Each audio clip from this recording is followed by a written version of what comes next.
دیکھیں نا حدیث پاک میں ایک شخص ہے نا حضور کی بارگاہ میں، یا رسول اللہ میرے حسن سلوک کا سب سے زیادہ مستحق کون ہے؟ حضور نے فرمایا تیری ماں۔ حضور پھر کون ہے؟ فرمایا تیری ماں۔ حضور پھر تیری ماں۔ حضور پھر کہا تیرا باپ۔ اب صحابی بار بار سوال کر رہا ہے، شاید اب اس کے بعد باپ کا کہیں گے، اب باپ کا کہیں گے، اب باپ کا کہیں گے۔ مدنی آقا نے چوتھی مرتبہ باپ کا ارشاد فرمایا۔ اس کی وجہ کیا ہے؟ اس کی وجہ یہ ہے کہ ماں اولاد کے لیے زیادہ مشقتیں اٹھاتی ہے۔ اب دیکھیں اس کے چند سٹیپ ہیں۔ 9 ماں نے اپنے بچے کو اپنی کوکھ میں رکھا۔ وہ بچہ جب 9 ماہ اپنی ماں کی کوکھ میں رہتا ہے تو جگر کا خون نہیں پیتا؟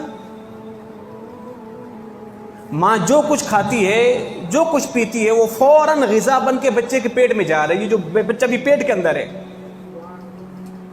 اس لیے تو کہا گیا ہے اگر روزہ رکھنا چاہتی ہے عورت اور اس کو پتہ ہے کہ اندر جو بچہ ہے اس کو کمزوری ہو جائے گی، تو شریعت نے کہا ہے ماں روزہ نہیں رکھے، رمضان کے بعد اس کی قضا کرے۔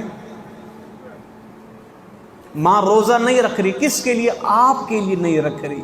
آپ ابھی اندر ہیں کہ میرے بچے کو تکلیف نہ ہو، وہ کہیں بھوک سے مچلتا نہ رہے، تڑپتا نہ رہے۔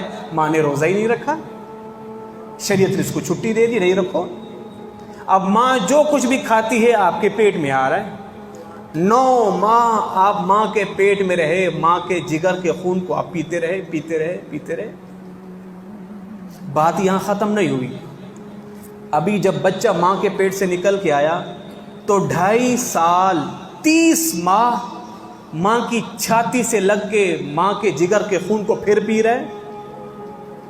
اور قرآن نے اس کا نقشہ بیان کیا ہے، وَوَصَّيْنَا الْإِنسَانَ بِوَالِدَيْهِ إِحْسَانًا حَمَلَتْهُ أُمُّهُ كُرْهًا وَوَضَعَتْهُ كُرْهًا۔ فرمایا کہ وہ تمہاری ماں جس نے کمزوری میں، جس نے تکلیف میں تمہیں اپنے پیٹ میں رکھا اور پھر اس نے تکلیف میں تمہیں جنا، وَحَمْلُهُ وَفِصَالُهُ 30 شَهْرًا، پھر اس نے 30 ماہ تمہیں اپنے جگر کا خون پلایا۔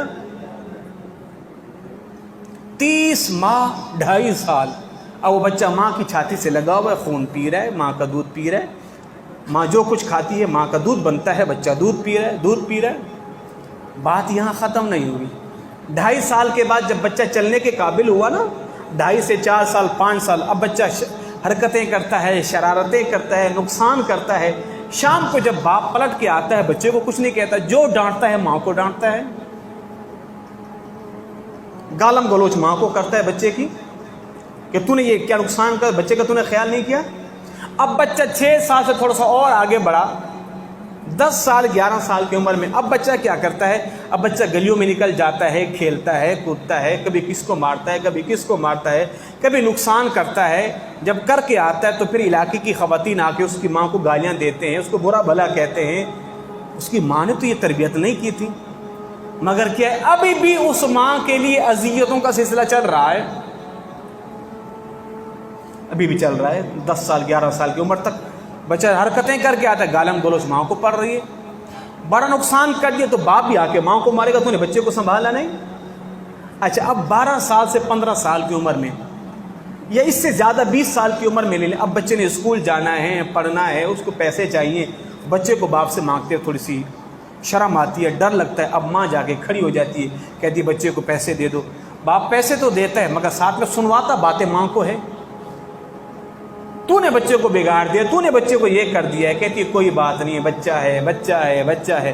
100 روپیہ دیتا ہے، 100 گالیاں دیتا ہے وہ باپ، مگر ماں ہنستے ہوئے بیٹے کو لے لو بیٹا جاؤ کھیلو کودو، جاؤ عیاشی کرو۔ تو یہاں تکلیف کس نے سہی ہے؟ باپ کی باتیں کس نے سنی ہیں؟ ماں نے سنی ہے نا۔ اب 20 سال کے بعد بچہ جوان ہو گیا ہے، میری شادی کا بندوبست کرے، ماں رشتے کی تلاش میں، باپ رشتے کی تلاش میں۔ اب شادی ہو گئی، نئی نویلی دلہن آ گئی ہے گھر کے اندر۔ اب بچہ جو ہے نئی نویلی دلہن کے کام سارے ماں سے کروا رہا ہے، اذیت ماں کو دے رہا ہے، کپڑے ماں سے دلوا رہا ہے، کھانے ماں سے بنا رہا ہے۔